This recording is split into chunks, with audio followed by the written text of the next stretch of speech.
പരീക്ഷയിലെ അക്കൗണ്ടൻസിയുടെ second പാർട്ടായ computerised അക്കൗണ്ടിങ്ങിൽ നിന്ന് വന്ന questions ഏതൊക്കെയാണെന്ന് നോക്കാം. ഈ ഭാഗത്ത് നിന്ന് 20 മാർക്കാണ് സ്കോർ ചെയ്യേണ്ടത്. അപ്പം അതിൽ ഒന്നാമത്തെ question pick out the odd one out. താഴെ തന്നിരിക്കുന്നതിൽ ഓഡ് വൺ ഏതാണെന്നാണ് ചോദിക്കുന്നത്. ഇതിൻ്റെ ആൻസർ വന്നത് ഓപ്ഷൻ ഡി ആണ്. പിന്നെ second question which command reserves the last action performed in the worksheet. ഇതിൻ്റെ ആൻസർ വരുന്നത് ഓപ്ഷൻ സി ആണ്, undo. 19 liberal office Calc is a dash program. ഇതിൻ്റെ ആൻസർ വരുന്നത് ഓപ്ഷൻ ഡി ആണ്, സ്പ്രെഡ്ഷീറ്റ്. 20ാമത്തെ question which among the following is free and open source software for accounting. ഇതിൻ്റെ answer വരുന്നത് option A ആണ്, GNU Khata. 23ാമത്തെ 2 മാർക്കിൻ്റെ ക്വസ്റ്റ്യൻ ആണ് what is primary key.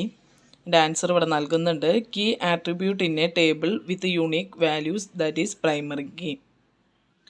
Next question what are the features of charts. 3 മാർക്കിൻ്റെ question ആണ്. അപ്പോൾ അതിൻ്റെ 3 ഫീച്ചേഴ്സ് ഇവിടെ നൽകിയിട്ടുണ്ട്.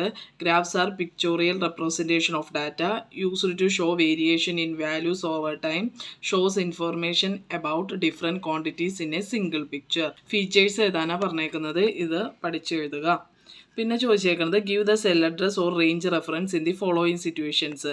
സെല്ല് 10ാമത്തെ കോളവും 6ാമത്തെ റോയും ആണെങ്കിൽ ആ സെല്ലിൻ്റെ അഡ്രസ്സ് എന്താണെന്നാണ് ചോദിക്കുന്നത്. 10ാമത്തെ കോളം എന്ന് പറയുമ്പോൾ ജെയും 6ാമത്തെ റോ എന്ന് പറയുമ്പോൾ 6, അപ്പോൾ J6. പിന്നെ നെക്സ്റ്റ് 20th കോളം എന്ന് പറയുന്നത് T ആണ്, അതിൻ്റെ 10th റോ എന്ന് പറയുമ്പോൾ T10. Range starting from 5th column 10th row എന്ന് പറയുമ്പോൾ തന്നെ ഈ ആണ് 5th എന്നുള്ളത് വരുന്നത് 10. അപ്പോൾ ഈ 10 മുതൽ പിന്നെ ഇവിടെ പറയേണ്ട 12ാമത്തെ കോളവും 16ാമത്തെ റോയും. 12ാമത്തെ കോളം എന്ന് പറയുന്നത് L ആണ്, L16. ഈ 3 എണ്ണം എഴുതിയാൽ നിങ്ങൾക്ക് 3 മാർക്ക് ലഭിക്കും. നെക്സ്റ്റ് ക്വസ്റ്റ്യൻ 4 മാർക്കിൻ്റെയാണ്. Explain any 4 advantages of computerised accounting system.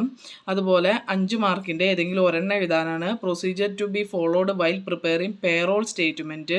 അതുപോലെ explain the procedure to be followed while preparing cash book in GNU കാട്ട.